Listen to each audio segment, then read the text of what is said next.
So, you're considering studying abroad. You want to expand your horizons, encounter new cultures, and explore new territory, while earning an internationally acclaimed bachelor's or master's degree. You've got your mindset on an inspiring city: Sydney, Beijing, New York maybe.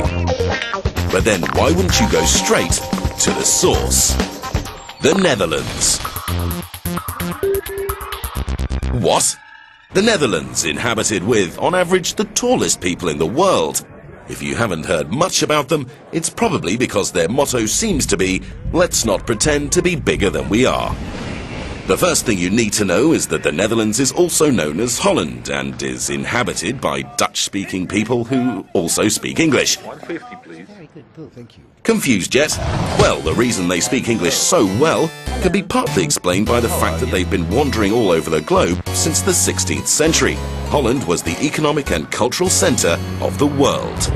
They established a vast trading network, opened their first university in 1575, and even laid the foundations for contemporary New York City, which was called New Amsterdam back in those days.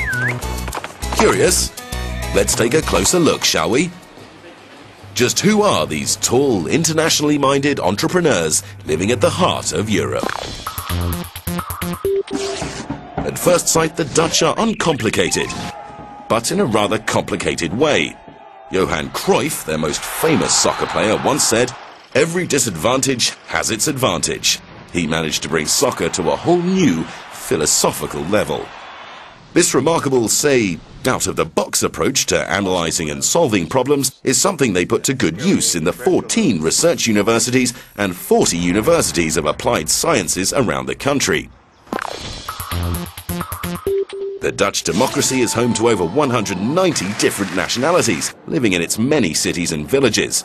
One has to admit that the Dutch are generally open-minded, freedom-loving and tolerant towards foreigners.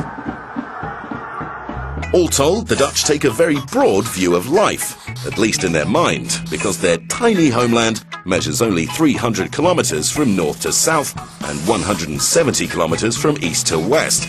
Still, even though the country only covers a 0.008% of the Earth's surface, they have the 16th largest economy in the world.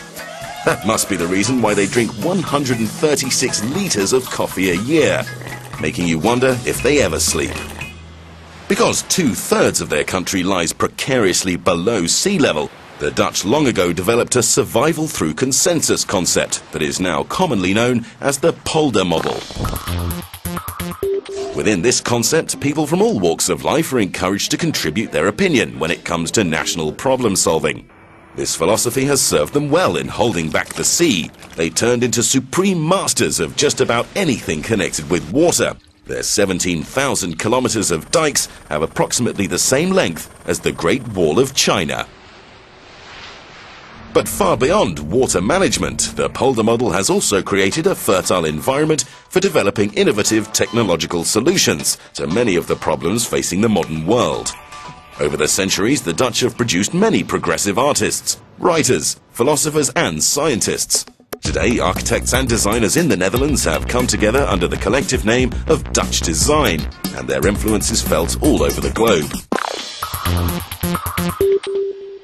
You can also find evidence of the Dutch love for sharing opinions in their approach to teaching. In the 1,400 different English study programs around the country, they create an open, informal environment in which students and teachers share and debate new insights. For the Dutch, it's much better to debate a question without settling it than to settle a question without debating it. Dutch academics have established a reputation in a range of scientific disciplines, such as nanotechnology, renewable energy, medicine, water management and architecture. The country's higher education programs offer great diversity, high-quality education and excellent research opportunities in an international environment. Dutch researchers are among the most productive in the world, which helps make Holland one of the best-performing countries worldwide. So, on the downside, you'll be spending this next period of your life on a bike in a flat country below sea level. But on the upside, you'll be inspired by great culture and intellectual challenges. and you'll return home with a high-quality international bachelor's, master's or PhD degree in your pocket.